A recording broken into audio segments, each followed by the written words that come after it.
I am Bhavna from Pride India Central School. Today I will be doing the second chapter from your book, that is the height and distance. Basically it is the application of trigonometry. जैसा कि हम जानते हैं कि trigonometry में हमने पढ़ा था कि different formulas, different identities जो हमने पढ़ी है. Similarly इस सबका जो भी identity आखिर में trigonometry हम use कहाँ करेंगे? Where do you use that trigonometry formulas या real life में कहाँ use करेंगे? वो चीज़ हमारी आती है एप्लीकेशन ऑफ ट्रिग्नोमेट्री में. बेसिकली जो स्टार्टिंग में इसका जो यूज़ स्टार्ट हुआ तो ये बेसिकली लोग एस्ट्रोनॉमी में यूज़ करते थे. एस्ट्रोनॉमी जो अर्थ और अदर प्लैनेट्स हैं इनके बीच का डिस्टेंस को फाइंड आउट करने के लिए हम यूज़ करते थे. देन इसको धीरे धीरे यूज़ करना शुरू किया. नेविगेशन से मैप के लिए यूज़ होता है. नाउ किसी चीज़ को मेजरमेंट के लिए, किसी चीज़ का डिस्टेंस मेजर के लिए हम इस ट्रिग्नोमेट्री को यूज़ करते हैं. बेसिकली क्लास 10th में जो चैप्टर हम ट्रिग्नोमेट्री जो यूज़ करेंगे वो हम बेसिकली कैलकुलेशन करने के लिए हाइट और डिस्टेंस, किसी चीज़ को बिना एक्चुअली मेजर किए उसका हाइट क्या है और बिना एक्चुअली मेजर किए कि वो कितने डिस्टेंस पे है, इस चीज़ को हम यूज़ करके ट्रिग्नोमेट्री में कैसे कैलकुलेट करेंगे हम निकालेंगे. So basically height and distance, this chapter is application of trigonometry basically in height and distance, whether to measure the height without actually measuring it and to measure the distance without actually measuring it. So first let's take an example. Suppose करो ये एक tree है, ठीक है, एक particular person यहाँ पे है, हमको इस ट्री का मेजरमेंट करना है कि इसका हाइट कितना है. लेकिन ऑब्वियसली अगर इसको तुम इंच टेप से मेजर करोगे तो हम मेजर करके इसका एक्चुअल हाइट बता सकते हैं. Otherwise we use the trigonometry to find out the height of this tree और at what distance it is standing from that particular person. Suppose one person is standing here, एक आदमी यहाँ पे खड़ा है, ठीक है, ये इस ट्री के टॉप को देख रहा है, ठीक है, इस ट्री के टॉप को देख रहा है, एक पर्टिकुलर एंगल से देख रहा होगा. तो जब एक आदमी यहाँ से खड़े होकर इसको देखता है तो इस जो लाइन होती है इसे लाइन ऑफ साइट बोलते हैं, लाइन ऑफ साइट, ठीक है. तो ये लाइन ऑफ साइट उसके पर्टिकुलर टॉप पे है, ठीक, और जिस एंगल से वो उसको देख रहा है that is known as theta, that is angle of elevation, ठीक. और ये क्या है, आपका एक पर्टिकुलर डिस्टेंस पे है, तो this is the distance of that particular tree. Suppose करो ओ ए बी, ठीक है. तो ये एक हमारा हम अगर इसको देखेंगे तो एक ये राइट एंगल ट्राइंगल के रूप में हमें दिखेगा, like O A B is a right angle triangle O A B, ठीक है, जिसमें O A is the distance, then A B is the height,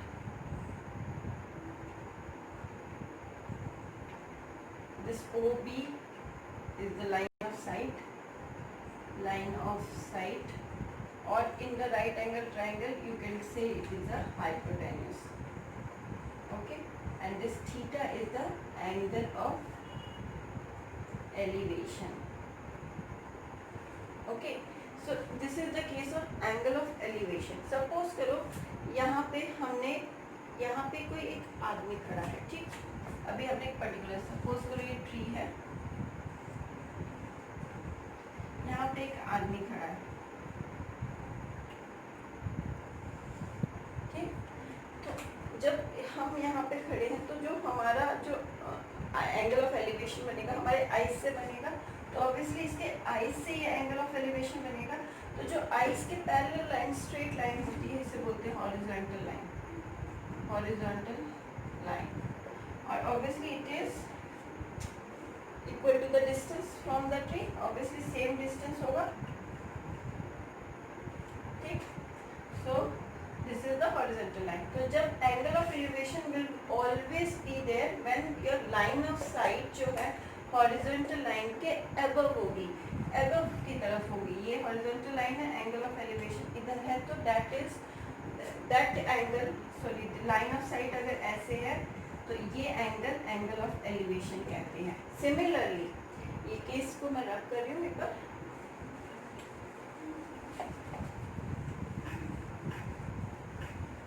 suppose करो ये एक बिल्डिंग है, बिल्डिंग के यहाँ पे एक आदमी है जो कि यहाँ पे एक एंट है,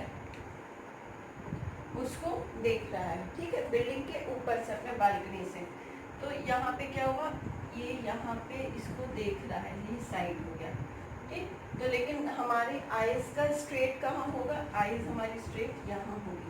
तो this is the horizontal line, horizontal line, और ये जो लाइन ऑफ साइट जो है हमारी वो डाउन है, line of sight is down. तो जो ये एंगल बनेगा that is known as angle of depression. जब कोई चीज हम ऊपर की तरफ देखेंगे that is known as angle of elevation, जब कोई चीज हम नीचे की तरफ देखेंगे that is known as angle of depression. Example जैसे कि अगर हम अपने बालकनी में खड़े होकर नीचे जा रहा है किसी को देखेंगे तो वो होता है एंगल ऑफ डिप्रेशन।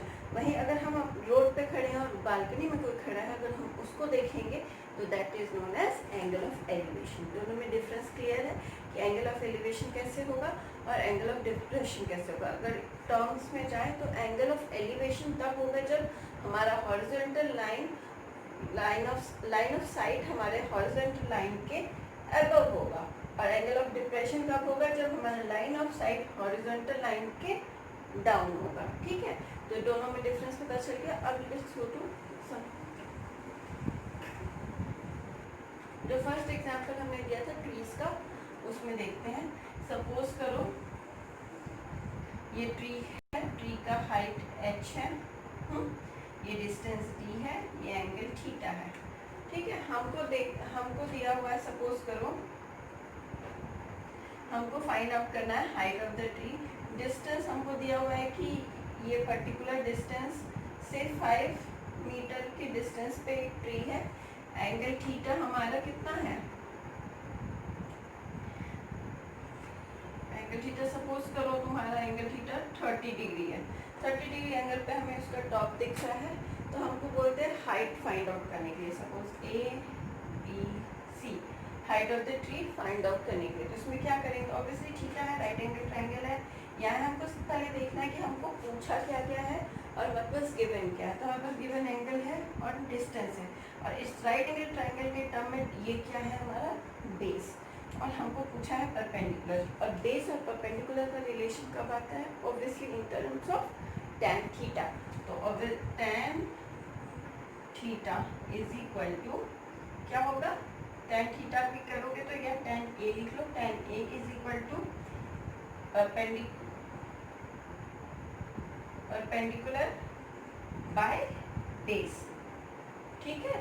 तो अगर हमको हाइट चाहिए BC, तो क्या होगा AB into tan A, that is the height of the tree. तो हमने इस ट्री का एक्चुअली मेजरमेंट नहीं किया, लेकिन हमने इसका हाइट मेजर कर लिया। तो कैसे निकलेगा, अब जो भी AB का वैल्यू दिया, सपोज 5 tan 30, तो यहाँ से हम वैल्यू फाइंड आउट कर लेंगे एक हाइट ऑफ द ट्री का, ठीक है।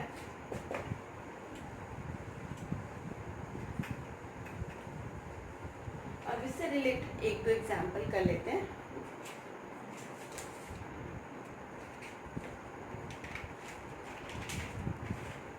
क्वेश्चन है, सब एग्जाम्पल 1 है आपके बुक का NCERT। A circus artist is, sorry, exercise का फर्स्ट क्वेश्चन है। A circus artist is climbing a 20-meter long rope which is tightly stretched and tied from the top of vertical pole. If the angle made by rope with the ground is 30 degree, find the height of the pole. इसमें क्या बोला कि एक circus artist है, ठीक है, एक circus artist है जो कि क्लाइंब कर रहा है एक स्ट्रेट रोप को, जो कि टाइटली क्लाइंब कर रहा है। Artist is climbing 20 metre long rope which is tightly stretch and tight from the top of vertical pole. एक वर्टिकल पोल है ये, जिससे ये टाइड है, इस पे एक सर्कस आर्टिस्ट क्लाइंब कर रहा है, और वो जो रोप है उसका दिया है कि ये 20 मीटर लेंथ की है, पोल है, ठीक है।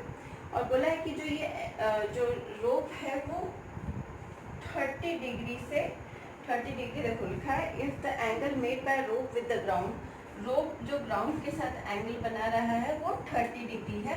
So what define the height of pole, height of pole हमें निकालना है, तो let's take height of pole as h। ठीक है, तो अब हमको देखना है कि हमारे पास क्या क्या टर्म है, हमारे पास परपेंडिकुलर है और हाइपोटेन्यूज है, तो obviously which relation we have to take, sign.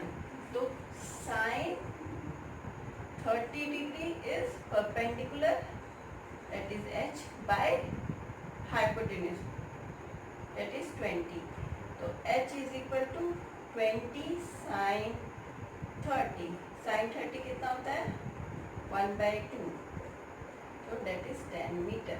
so height of pole is 10 meter। ठीक है, क्वाइट इजी क्वेश्चन। इसी तरह से क्वेश्चन इसके निकलेंगे, इसमें बहुत ही इजी क्वेश्चन है। मैं 2-3 तरह के एग्जाम्पल आपको डिफरेंट करके दिखा देती हूँ, उसके बाद आप एक्सरसाइज ट्राई कीजिए सॉल्व करने के लिए। कुछ डाउट होता है तो you just text me, okay.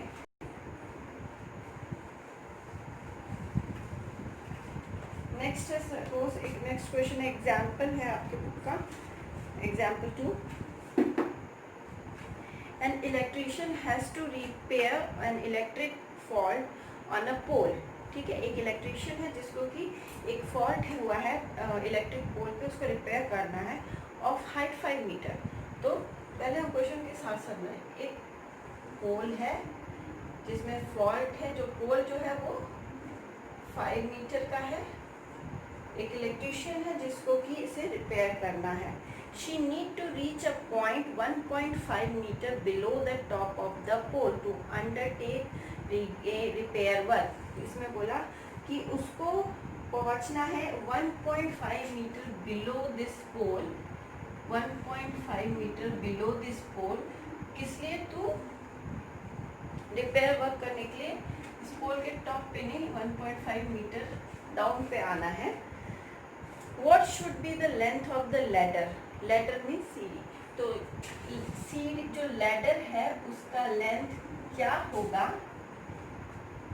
what that she should use, उस लैडर का क्या लेंथ होना चाहिए जो कि ये यूज़ करेगी इफ़ उसको इंक्लाइन करके रखा है 60 डिग्री पे। अगर हमने उस लैडर को 60 डिग्री पे इंक्लाइन करके रखा है हॉरिजॉन्टल बेस से, तो उस लैडर का लेंथ क्या होगा, which would enable her to reach the point, also how far from the foot the pole of the ladder is placed।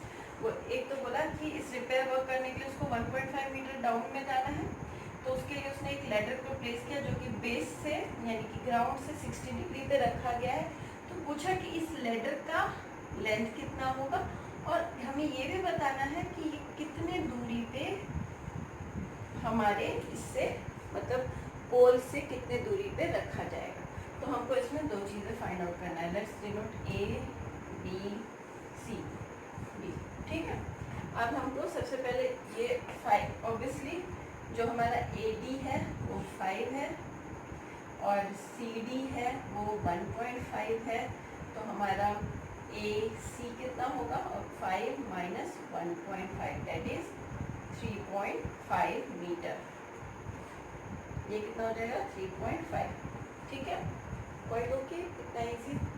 Obviously 1.5 meter down आना है तो उसको उसमें से सेपरेट करेंगे तो जो बचा हुआ मेजरमेंट है वो इसका लेंथ हो जाएगा। अब हमको देखना है कि हमें पहले इसका लेंथ निकालना है। तो ये क्या है हमारा परपेंडिकुलर है राइट एंगल ट्रायंगल में, ये क्या है हमारा हाइपोटेन्यूज है। तो जब हम लेंगे तो sine 60 perpendicular by hypotenuse BC। ठीक है, साइन 60 इज √3/2।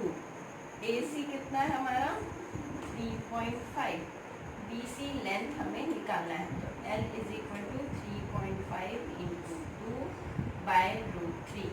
तो यहाँ से हमको L का वैल्यू निकल जाएगा, length of the ladder.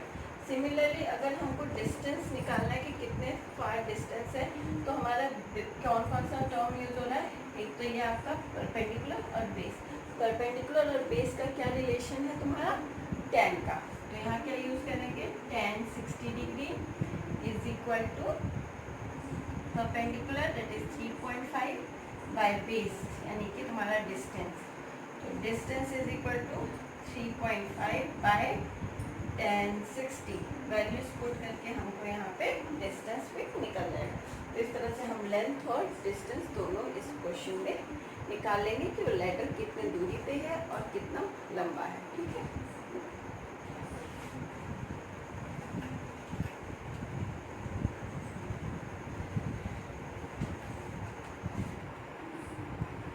Next example एक और देख लेते हैं। An observer 1.5 metre tall. एक कोई ऑब्जर्वर है जो कि 1.5 मीटर टॉल है। ठीक है, सपोज करो यहाँ पे एक ऑब्जर्वर है जो कि 1.5 मीटर टॉल है।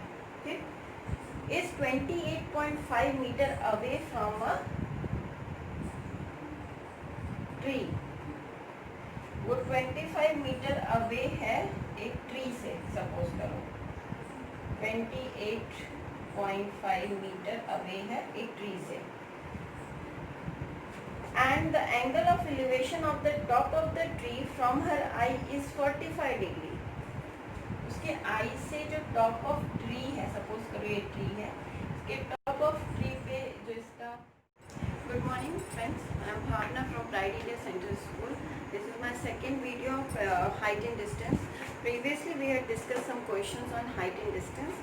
In continuation of that same I am starting another question. So let's take one more example. I am reading the question. An observer is 1.5 meter tall and is 28.5 meter away from a tree. An observer, कोई एक observer है जो कि 1.5 metre toll है। ठीक है, कोई suppose करो कोई आदमी है जो यहाँ खड़ा है और वो 1.5 मीटर टॉल है, जो कि एक ट्री से 28.5 मीटर अवे है, यानी कि distance between tree and that person is 28.5 metre. ठीक है, आगे पढ़ते हैं। The angle of elevation of the top of the tree from her eye is 45 degree. Top of tree से पे उसका angle of elevation from her eye is 45 degree. 45 degree है उसका टॉप पे। ठीक, then what is the height of the tree. Tree का height क्या होगा, इस ट्री का हाइट क्या होगा। जब हम बोल रहे हैं एक पर्सन का हाइट दिया है तो आइज से है, तो हमको पहले हॉरिजॉन्टल लाइन ड्रॉ करना है, that is the horizontal line. और obviously it is same as equal to this distance. तो ये हॉरिजॉन्टल लाइन कितना होगा 28.5 मीटर, और ये सेम पर्सन यहाँ हाइट कितना हो जाएगा 1.5 मीटर। सपोज दिस हाइट हम इसको x ले लेते हैं। ठीक है, तो इसमें हमसे पूछा गया है कि हमको हाइट ऑफ द ट्री बताना है। ठीक, अब सपोज करो A B C D E in triangle right angle triangle A B C में हमें दिख रहा है हमको क्या चाहिए, परपेंडिकुलर, और दिस इज बेस। तो हमको रिलेशन कौन सा है, perpendicular by base, this is tan। ठीक है, तो हम tan 45 degree is equal to perpendicular is AC by base is BC। ठीक है, तो tan 45 डिग्री, AC कितना है हमारा, AC हमने x रखा है, हमको फाइंड आउट करना है, और BC हमारा 28.5 है, और tan 45 पता है 1 होता है, तो x बाय 28.5, तो x इज इक्वल टू 28.5। ठीक है, अब हमारा x आ गया 28.5। लेकिन जब हमसे हाइट ऑफ ट्री पूछ रहा है तो obviously height of the tree ये भी इसमें इंक्लूडेड होगा, total will be the height of the tree. So height of tree is 28.5 plus 1.5 that is 30 metre. ठीक है, तो हमको हाइट ऑफ ट्री आ जाएगा 30 metre. One more example I will do.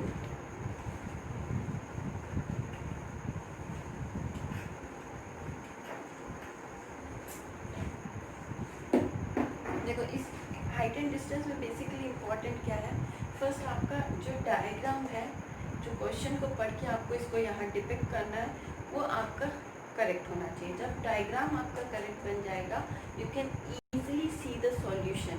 तुमको उस डायग्राम से ही सॉल्यूशन पता चल जाएगा। देखना है कि क्या गिवन है, कौन सा साइन लेना है, कॉस लेना है कि tan लेना है, तीन ही आपके पास है, साइन कॉस tan। तीनों में से आपके पास क्या गिवन है, क्या निकालना है, उसके बेस पे आप साइन कॉस tan ले लेंगे और हम वैल्यूज़ फाइंड करेंगे। लेकिन सबसे इम्पॉर्टेंट यहाँ क्या है कि हमारा जो डायग्राम है क्वेश्चन पढ़ के वो सही होना चाहिए। एक और एग्जांपल देखते हैं, ठीक। From point P on the ground the angle of elevation of the top of a 10 metre tall building. बोला कि एक from a point P on the ground the angle of elevation of the top of a 10 meter tall building। Top building का height बोल दिया है already कि 10 metre tall building है, जो कि एक पॉइंट P से जो एंगल ऑफ एलिवेशन है उसका टॉप का वो हमारा 30 डिग्री है, ठीक। From point P on the ground the angle of elevation of the top of a 10 meter building is 30 degree, ठीक, यहाँ तक सही। Then a flag is hosted at the top of the building। एक flag को host किया है top of the building पे, ठीक, at the top of the building and the angle of elevation of the top of the flag staff from point P is 45 degree। Same point से इसके top का बोला कि जो एंगल है वो 45 डिग्री है, ठीक। Find the length of the flag staff and the distance from the point P. बोला कि इस फ्लैग जो पोस्ट किया गया है इसका लेंथ निकालिए एज वेल एज डिस्टेंस कितने दूर पे ये बिल्डिंग इस पॉइंट से है, ठीक है। दो क्वेश्चन है, इजी क्वेश्चन है। अगर हम इसमें पहले हमने डायग्राम बना लिया, ठीक। अब सबसे पहले हम देखेंगे कि इस ट्राइंगल में हमारे पास हमको डी कैलकुलेट करना है। ऑब्वियसली ये गिवन है तो ये बेस है, ये परपेंडिकुलर है, तो ऑब्वियसली tan 30 हम क्या लेंगे, tan 30 degree is perpendicular by base, perpendicular by base, perpendicular is 10, base is d, तो d is equal to 10 by tan 30 degree, ठीक। tan 30 क्या होता है 1/√3, तो tan 1/√3 दैट इज √3 इंटू 10, √3 की value 1.713 into 10 that is 17.13 meter. आ गया हमारा डिस्टेंस आ गया। अब हमको देखना है कि इस फ्लैग स्टाफ की वैल्यू क्या होगी। फ्लैग स्टाफ की वैल्यू निकालने के लिए हम कौन सा ट्राइंगल कंसीडर करेंगे, दिस बिग वन। इस बिग वन में हमारे पास एंगल क्या है tan 45, ठीक। परपेंडिकुलर क्या है, टोटल लेंगे तो x प्लस 10 हमारा परपेंडिकुलर है। बेस हमारा कैलकुलेट करके आ गया है 17.13, ठीक। अब tan 45 1 होता है, x प्लस 10 बाय 17.13, तो x plus 10 is equal to 17.13, तो x is equal to 17.13 minus 10, so बच गया कितना 7.13 मीटर। तो height of the flag staff is 7.13 metre और डिस्टेंस क्या है बिल्डिंग का उस पॉइंट से 17.13, ठीक है। So I think I have discuss many examples, so I just try some more examples and as well as exercise of NCERT and do so practice till like today is Friday, Saturday, Sunday you do practice. Any doubt please text me. If no doubts will be there, then from Monday we'll start the next chapter, menstruation, the next chapter. So better you just practice because see अगर आप लोग practice नहीं करेंगे you will not get doubt, आपको doubt नहीं मिलेगा। मेरे and से चैप्टर ख़त्म हो जाएगा, फिर आपको बाद में वो चैप्टर समझ में नहीं आएगा क्योंकि जब समझाया जा रहा है आप उस टाइम पे प्रैक्टिस नहीं करेंगे। तो प्रैक्टिस बहुत इंपॉर्टेंट है। तो जैसे ही जैसे चैप्टर ख़त्म होता है आपको टाइम गिवन होता है, जितने भी दिन का टाइम दिया जाता है उतने दिन में ट्राई कीजिए कि वो चैप्टर आप फिनिश कर दें। जैसे ही चैप्टर यहाँ फिनिश होता है आपका भी चैप्टर फिनिश होना चाहिए विथ प्रैक्टिस, तभी आपको डाउट होगा। डाउट होगा तो आप मेरे से पूछेंगे। I am not getting doubt apart from 2 student, Aman of class 10 and Shivam of class 10. Only 2 students are giving me doubt. Apart from that, nobody else is sending me any kind of doubt. So better you do practice, क्योंकि practice नहीं करोगे तो obviously you will not get doubt. So practice करो और जो भी doubt होता है इस chapter से related मुझे text करो. I'll reply all because already I think I discussed all the question whatever is sent to me. So please try to do this one and get back to me with your doubt. If not, so otherwise from Monday I'll start the next chapter. Thank you. Stay at home, stay safe.